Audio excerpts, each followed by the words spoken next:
اعوذ باللہ من الشیطان الرجیم بسم اللہ الرحمن الرحیم مثل الذین ينفقون اموالهم فی سبیل اللہ کمثل حبۃ انبتت سبع سنابل فی کل سنبلۃ مئۃ حبۃ واللہ یضاعف لمن یشاء واللہ واسع علیم۔ 261 سے اب 273 تک دوسرا باب ہے۔ اس میں 4 مثالیں ہیں۔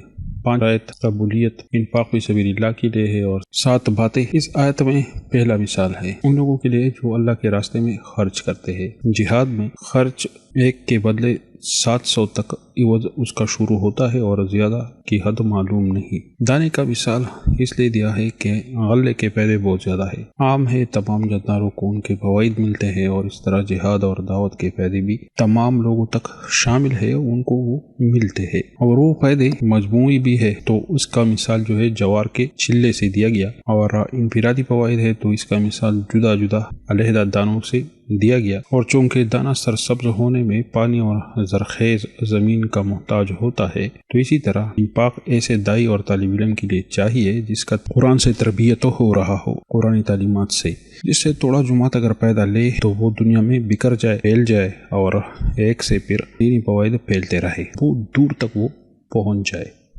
مثل الذین ينفقون اموالهم فی سبیل اللہ کمثل حبۃ انبتت سبع سنابل فی کل سنبلۃ مئۃ حبۃ۔ ان لوگوں کی مثال جو اللہ کی راہ میں مال خرچ کرتے ہیں ایسی ہے کہ جیسے ایک دانہ جو 7 بالے اگائے، ہر بالے میں 100 دانے ہیں۔ واللہ یضاعف لمن یشاء، اور اللہ جس کے واسطے چاہے بڑھاتا ہے۔ واللہ واسع علیم، اور اللہ بڑے وسعت والا اور جاننے والا ہے۔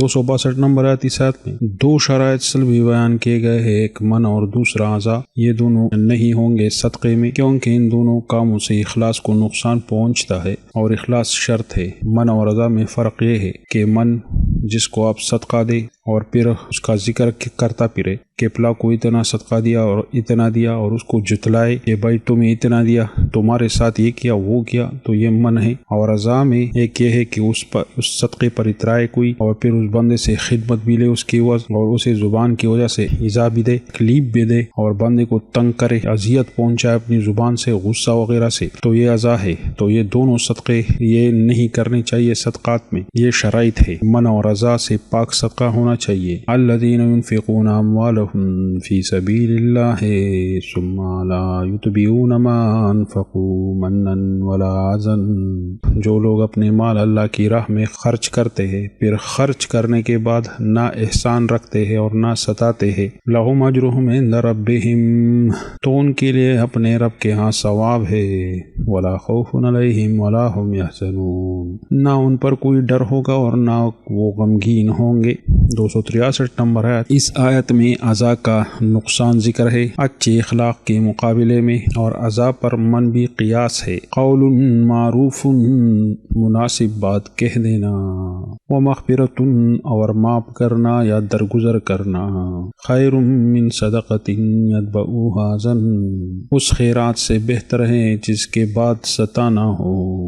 واللہ غنی حلیم، اور اللہ بے پرواہ و نہایت تحمل والا ہے۔ قول معروف یعنی فقیر سائل کو نرم لہجے میں بات یا عذر پیش کرنا، اگر پیسہ نہیں دینا چاہے۔ مغفرتن، اور اگر سخت لہجہ استعمال ہو جائے تو پھر معافی مانگنا، یا اگر پیسہ نہ دینا چاہے تو پھر مغفرتن سے مراد اچھی بات بھی ہے، یعنی نرم لہجے میں اچھی بات، اچھے الفاظ کے ساتھ بات کرنا کہ بھائی نہیں ہے، معاف کرنا، اگلی دفعہ دوں گا وغیرہ وغیرہ۔ غنی یعنی اللہ تو صدقہ اپنے لیے نہیں مانگتے، اسے تو کوئی ضرورت نہیں، مگر اس میں بہت فائدے ہیں اور وہ تیرے لیے ہے۔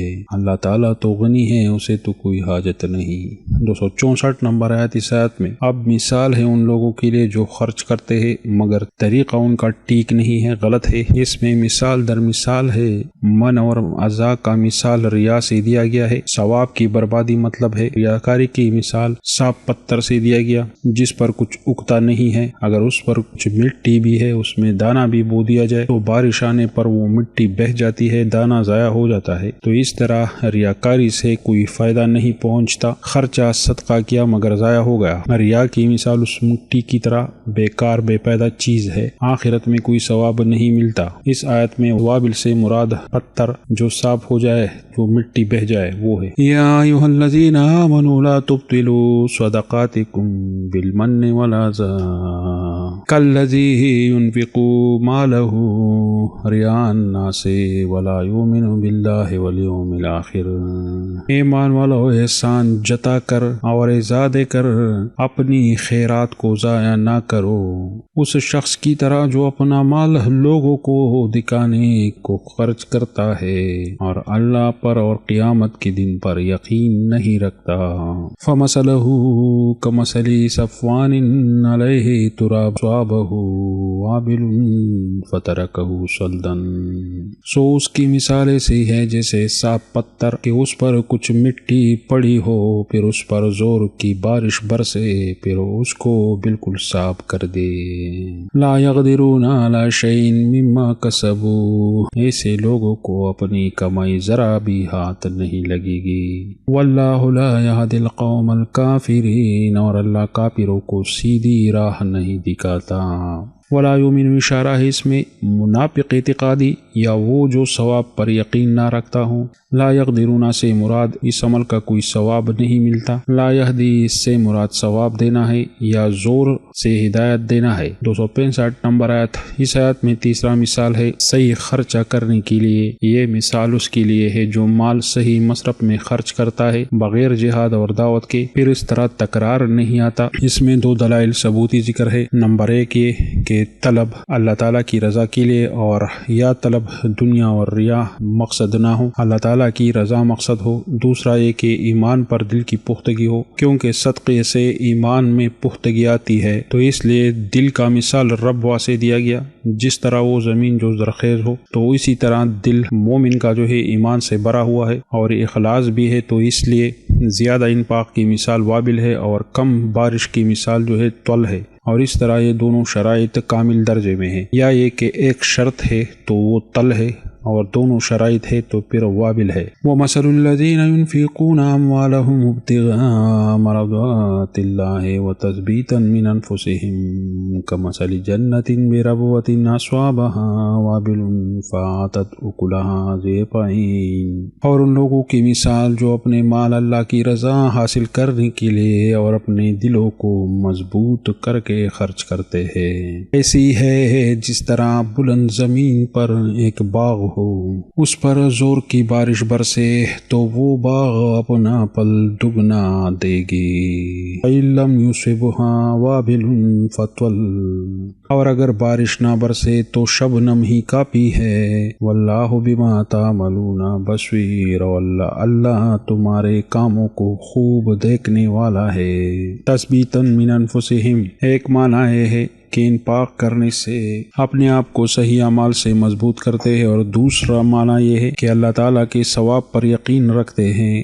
266 نمبر آیت۔ مثال ہے اس میں چوتھا مثال ہے بے جا خرچ کرنے والے اور ظالم انسان کی مثال۔ ایک شخص کا ایک باغ ہے اور ہر قسم کا میوہ درخت ہے اس میں، اور اس میں بہت خوش بھی ہے۔ اس طرح جو شرک، کفر اور فسق میں خرچ کرتے ہیں اور وہ لوگ اس کی صفت کرتے ہیں اور اس میں خوش ہے اور مطمئن ہے، تو اس طرح یہ شخص بوڑھا بھی ہے، کمائی وغیرہ بھی نہیں کر سکتا، نیک اعمال سے بھی محروم ہے، بچے بھی ان کے کمزور ہے، ان کا خرچہ بھی اس بوڑھے پر ہے بچوں کا، اور یہ شخص ظالم بھی ہے، لوگوں کا مال بھی ہڑپ کر چکا ہے، وہ لوگ بھی اپنے حق مانگیں گے، اور اس کا یہ باغ آندھی آ گئی اور اس میں برباد ہوگا۔ تو اس طرح اگر یہ شخص توبہ کیے بغیر مر گیا تو بہت پریشان اور بدحال ہوگا۔ اس طرح یہ مثال اس کی ہے جو پہلے نیک عمل کرتا رہا اور پھر اس کے بعد شرک اور بدعت کے اعمال میں لگ گیا، تو وہ سابقہ نیک اعمال برباد ہو گئے اس کے۔ یعنی صدقات تو دے دیے مگر نیت صحیح نہیں ہے، اور یا غلط مصرف میں خرچ کر دیے، شر کے اعمال وغیرہ میں، بدعات میں خرچ کر دیے، تو اس کی وجہ سے عمل برباد ہو گیا، وہ خرچے ضائع ہو گئے۔ اگر صحیح طریقے پر خرچ نہیں کرتے اور غلط طریقے پر خرچ کرتے ہیں تو پھر سن لو۔ اَيَوَدُّ أَحَدُكُمْ أَن تَكُونَ لَهُ جَنَّةٌ مِّن نَخِيلٍ وَأَعْنَابٍ تَجْرِي مِن تَحْتِهَا الْأَنْهَارُ لَهُ فِيهَا مِن كُلِّ ثَمَرَاتٍ وَأَصَابَهُ الْكِبَرُ وَلَهُ ذُرِّيَّةٌ ضُعَفَاءُ۔ کیا تم میں کسی کو یہ بات پسند آئے گی کہ اس کا ایک باغ کھجور اور انگور کا ہو جس کے نیچے نہریں بہتی ہو، اس باغ میں اور بھی ہر طرح کا میوہ حاصل ہو، اور اس پر بڑھاپا آ گیا ہو اور اس کی اولاد ضعیف ہو؟ فَأَصَابَهَا إِعْصَارٌ فِيهِ نَارٌ فَاحْتَرَقَتْ، پھر اس باغ پر ایک بگولا آیا جس میں آگ تھی، جس سے وہ باغ جل گیا۔ كَذَلِكَ يُبَيِّنُ اللَّهُ لَكُمُ الْآيَاتِ لَعَلَّكُمْ تَتَفَكَّرُونَ، اللہ تمہیں اس طرح نشانیاں سمجھاتا ہے تاکہ تم سوچا کرو۔ 267 نمبر اس آیت میں 5واں شرط ہے کہ کرا مال جو بالکل صحیح مال ہو اس کو خیرات کرو۔ اس آیت میں سرمایہ دار اور جاگیردار دونوں کو خطاب ہے۔ یا ایھا الذین آمنوا انفقوا من طیبات ما کسبتم ومما اخرجنا لکم من الارض، اے ایمان والو اپنے کمائی سے ستری چیزیں خرچ کرو اور اس چیز میں سے بھی جو ہم نے تمہارے لیے زمین سے پیدا کی ہے۔ وَلَا تَيَمَّمُوا الْخَبِيثَ مِنْهُ تُنْفِقُونَ وَلَسْتُمْ بِآخِذِيهِ إِلَّا أَن تُغْمِضُوا فِيهِ، اور ان میں سے ردی چیز کا ارادہ نہ کرو کہ اس کو خرچ کرو، حالانکہ تم اسے کبھی نہ لو مگر یہ کہ چشم پوشی کر جاؤ۔ وَاعْلَمُوا أَنَّ اللَّهَ غَنِيٌّ حَمِيدٌ، اور سمجھ لو کہ بے شک اللہ بے پرواہ تعریف کیا ہوا ہے۔ ما کسبتم، اس سے مراد تجارت کرنا، ملازمت کرنا، صنعت کاری کرنا ہے جس کے مال میں زکوٰۃ فرض ہے۔ مما اخرجنا، اور فصل اور میوہ جات میں عشر یا نیم عشر فرض ہے۔ الخبیث، اس سے مراد ردی چیز ہے۔ ولستم بآخذہ، یہ تفسیر خبیث کا ہے۔ 268 نمبر آیت، اس آیت سے 7 ضروری باتیں شروع ہو رہی ہے جو انفاق سے متعلق ہے۔ پہلی بات، اللہ تعالیٰ کے حکم اور شیطان کے وسوسے میں فرق جان لیجئے، اس کی پہچان سیکھ لے۔ الشیطان یعیدکم الفقر ویامرکم بالفحشاء، شیطان تمہیں تنگ دستی کا وعدہ دیتا ہے اور بے حیائی کا حکم کرتا ہے۔ واللہ یعیدکم مغفرۃ منہ وفضلا واللہ واسع علیم، اور اللہ تمہیں اپنی بخشش اور فضل کا وعدہ دیتا ہے اور اللہ بہت کشائش کرنے والا، سب کچھ جاننے والا ہے۔ بالفحشاء ہر قول اور فعل قبیح کو کہتے ہیں جس کی بدکاری واضح ہو، اور یہاں مراد بخل کرنا ہے۔ یعیدکم وعدہ شیطان کا، اس سے مراد ڈرانا ہے، اور اللہ کی طرف سے وعدہ کرنا مراد ہے۔ مغفرتاً آخرت سے اس کا تعلق ہے، فضلاً دنیا سے تعلق ہے اس کا۔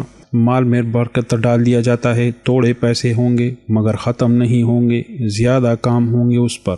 269 نمبر آیت، اس آیت میں دوسری بات ہے کہ حکمت کے حصول کے لیے کوشش ضروری ہے۔ حکمت کے بہت سے معنی ہیں، ان معنوں کا خلاصہ یہ ہے کہ قرآن کریم کو سمجھنے کی اسے کوشش کرے کہ اس کی بدولت حق اور باطل کے مابین فرق ہو سکے یا کیا جا سکے، اور اللہ تعالیٰ کے احکام اور شیطان کے وسوسوں میں فرق کو پہچانا جا سکے، اور اس کی تائید حدیث صحیح میں ہے، من یرید اللہ خیرا یفقہ فی الدین، وہ شخص جس کے لیے بہت سے خیر کا ارادہ اللہ تعالیٰ فرمائے تو دین میں اسے خوب سمجھ عطا فرماتا ہے۔ یؤتی الحکمت من یشاء، اللہ جس کو چاہتا ہے سمجھ دے دیتا ہے۔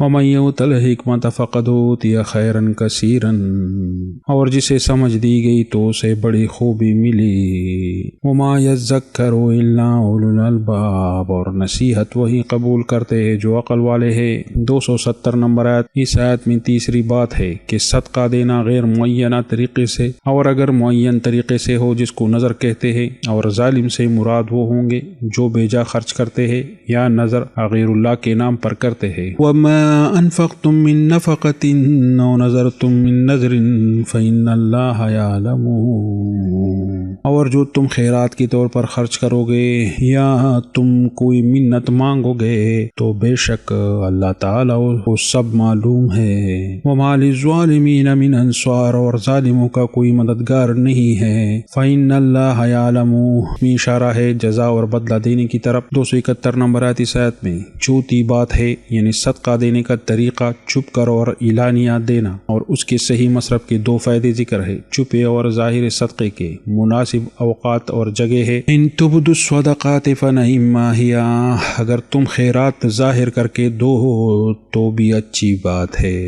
وَإِن تُخْفُوهَا، اور اگر اسے چھپا کر دو وَتُؤْتُوهَا الْفُقَرَاءَ، اور فقیروں کو پہنچا دو فَهُوَ خَيْرٌ لَكُمْ، تو تمہارے حق میں وہ بہتر ہے۔ وَيُكَفِّرُ عَنْكُم مِّن سَيِّئَاتِكُمْ، اور اللہ تمہارے کچھ گناہ دور کرے گا۔ وَاللَّهُ بِمَا تَعْمَلُونَ خَبِيرٌ، اور اللہ تمہارے کاموں سے خوب خبر رکھنے والا ہے۔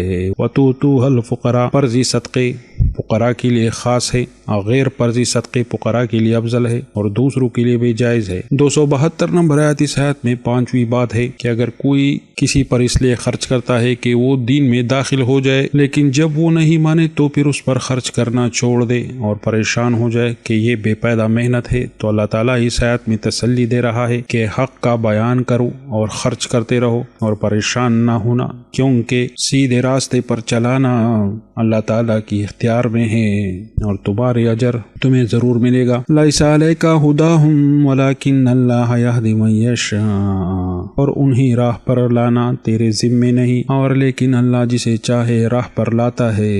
وما تنفقوا من خیر فلانفسکم، اور جو مال تم خرچ کرو گے اس کا نفع تمہارے جان کے لیے ہے۔ وما تنفقون الا ابتغاء وجہ اللہ، اور اللہ ہی کی رضامندی کے لیے خرچ کرو۔ وما تنفقوا من خیر یوفى الیکم وانتم لا تظلمون، اور جو اچھی چیز تم خرچ کرو گے اس کا پورا اجر تمہیں دیا جائے گا اور تم پر ظلم نہیں کیا جائے گا۔ وما تنفقوا من خیر فلانفسکم، یعنی ہر کسی کا صدقہ اس کے لیے خاص ہوتا ہے، کسی دوسرے کو اس کا ثواب نہیں ملے گا جب تک شرعی طریقے سے اسے بخشا نہ ہو۔ اور دوسرے جملے میں یہ دوسرا شرط انفاق کا ذکر ہے کہ جو ابتغاء لوجہ اللہ ہے، اور تیسرے جملے میں پورا اجر کا وعدہ ہے اس کے لیے۔ 278 نمبر آیت اس میں چھٹی بات ہے کہ مصرف کو جاننا کہ یہ مصرف انفاق فی سبیل اللہ کا ہے، جو مجاہدین اور طالب علم ہے، اور ان کے 6 صفات ذکر ہے اس آیت میں۔ للفقراء الذین احصروا فی سبیل اللہ لا یستطیعون ضربا فی الارض، خیرات ان حاجت مندوں کے لیے ہے جو اللہ کی راہ میں رکے ہوئے ہیں، ملک میں چل پھر نہیں سکتے۔ یحسبوہم الجاہل اغنیاء من التعفف، نا واقف ان کے سوال نہ کرنے سے انہیں مالدار سمجھتا ہے۔ تعرفوہم بسیماہم، تو ان کے چہرے سے پہچان سکتا ہے۔ لا یسألون الناس الہافا، لوگوں سے لپٹ کر سوال نہیں کرتے۔ وما تنفقوا من خیر فإن اللہ بہ علیم، اور جو کام کی چیز تم خرچ کرو گے بے شک وہ اللہ کو معلوم ہے۔ ضربا فی الارض، اس سے مراد سفر کر تجارت کے لیے یا مزدوری کرنے کے لیے۔ الجاہل، اس سے مراد وہ ہے جو حقیقت ان فقراء سے بے خبر ہے۔ التعفف، اپنے آپ کو حرام سے بچانا ہے، بے ضرورت سوال کرنا بھی مراد ہے۔ الہاپن حدیث کا مفہوم ہے کہ کسی کے پاس 40 درہم ہو اور وہ سوال کرے تو اس کو سوال الہاپن کہتے ہیں۔ حاصل یہ ہے کہ بے ضرورت سوال کرنا۔ 274 نمبر آیت اس آیت میں 7ویں بات ہے، اس میں عموم اوقات انفاق کا ذکر ہے کہ رات کو خرچ کرو یا دن کو خرچ کرو، تو ثواب کے لیے کوئی تعین وقت کی ضرورت نہیں ہے، مگر بدعتی لوگ اکثر اپنے آپ سے اوقات کے تعین کرتے ہیں کہ جمعے کے رات کو خرچ کریں گے، 40ویں شب کو کریں گے وغیرہ وغیرہ تو ثواب زیادہ ملے گا۔ الذین ينفقون اموالهم باللیل والنہار سرا وعلانیۃ فلہم اجرهم عند ربهم، جو لوگ اپنے مال کی اللہ کی راہ میں رات اور دن چھپا کر اور ظاہر خرچ کرتے ہیں تو ان کے لیے اپنے رب کے ہاں ثواب ہے۔ ولا خوف علیہم ولا هم يحزنون، نہ ان پر کوئی ڈر ہے اور نہ وہ غمگین ہوں ہوں گے۔ یہ باب ادھر ختم ہو گیا۔ یا کریم اللہ ہم سب کو معاف فرما، ہماری اس کوشش کو قبول فرما، ہم سے جو کوتاہیاں غلطیاں ہوئی اس کی تلاوت اور ترجمے میں ہمیں اس کے لیے درگزر فرما۔ یا کریم اللہ جتنے بھی بیمار ہیں انہیں صحت کاملہ نصیب فرما، جو مقروض ہے ان کے قرض اپنی خزانہ غیب سے ادا فرما، یہ زندگی ہمارے لیے آسان فرما، جتنے بھی لوگ وفات پا چکے ہیں انہیں معاف فرما، جتنے بھی لوگ مر گئے ہیں انہیں معاف فرما۔ یا کریم ہمیں اخلاص کے ساتھ اپنے راستے میں خرچ کرنے والا بنا دیجیے، آمین۔ جزاک اللہ، صدق اللہ العظیم۔